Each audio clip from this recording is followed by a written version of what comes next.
Curtis and I spent that entire break hoovering our, I don't know, our knockoff croissant with the almonds. But now we're going to clean it up a little bit. Curtis Stone is my co-host today, but we're also joined by our dear friend. You see her here all the time. She's a dietitian and founder of Nutritious Life. Keri Glassman's here. Keri. Keri's here today because we're working with Digestive Advantage to give everybody the 411 on probiotics. Probiotics, it's such a buzzword. It's such a big topic.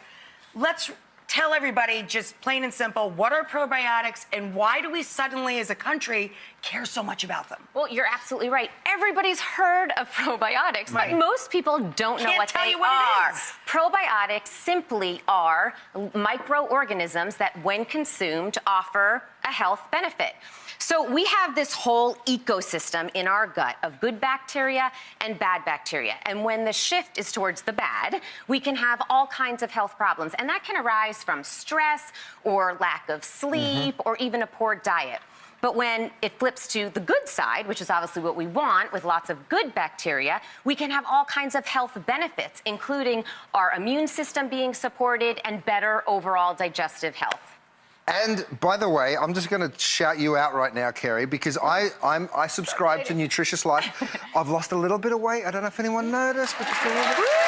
And a big part of it was because of following your diet tips. It does have a healthy benefit inside, but also on the outside. You can lose weight by... Probiotics you can find in food, of course. Yes. Exactly. And some of the foods are, right here, fermented foods.